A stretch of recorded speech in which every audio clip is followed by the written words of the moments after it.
मंदिर में कभी भी अंग्रेजी हैट पहन करके ना आइए, टोपी पहन करके ना आइए। पूछें कैसे, मत्था कैसे टेकेंगे, उसका छज्जा अड़ेगा, हैं जी?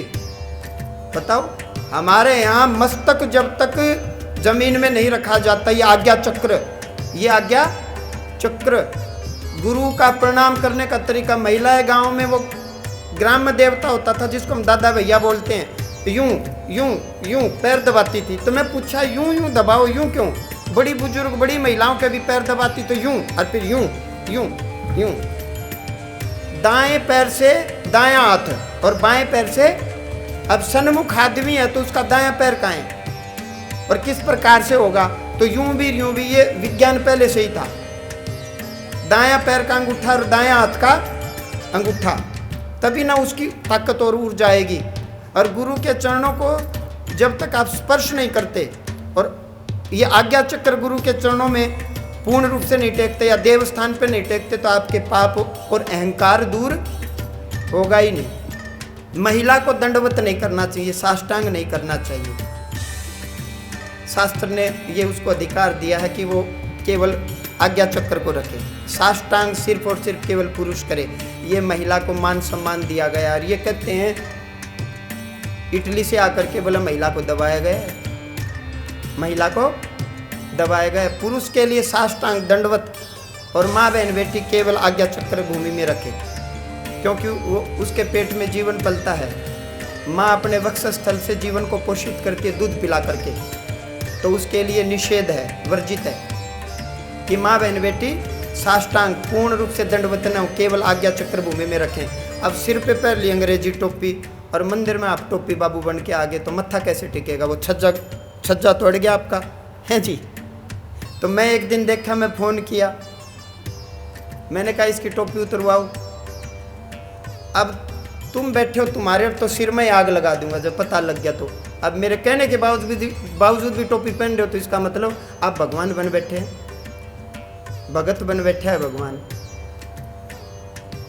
लगा के ऊंचा आसन और जा बैठा है सिंहासन, भगत बन बैठा है भगवान, देख लिए। तो कहने का भाव है हमें पूर्ण रूप से जो जरूरी चीज़ें हैं, आप देवस्थान में आए हो, मंदिर में आए हो, तीर्थ पर आए हो, छोटी छोटी चीज़ें आप जान लीजिए। इतना करने मात्र से ही आपके पाप और दोष दूर हो जाएंगे, केवल इतना करने मात्र से। तो आज के बाद मंदिर के अंदर अंग्रेजी टोपी का कोई मतलब नहीं बनता। इनके धर्म में तो ये टट्टी के हाथ भी नहीं धोते, कागज से पूछते हैं। मेरी क्यों मान रहे हो? जो इंग्लैंड अमेरिका में गए उनसे पूछो ना, मेरी क्यों मानो? जो अमेरिका, इंग्लैंड में, कनाडा में आपके जानकार गए हैं उनसे पूछो ना। क्या बात कर रहे हो आप जगदीश जी? ठीक हो यहीं? हाँ, अमेरिका इंग्लैंड वालों की तब चाय भी अच्छी नहीं लगेगी। टट्टी के हाथ नहीं धोते हैं ये, ऐसी सभ्यता है इनकी, सोचो आप। और हमारे तो रसोई में और बेडरूम में भी हम चप्पल नहीं लेकर के जाते। मेरी क्यों मान रहे हो? पूछो ना आप, क्या पता मैं झूठ बोल रहा हूँ।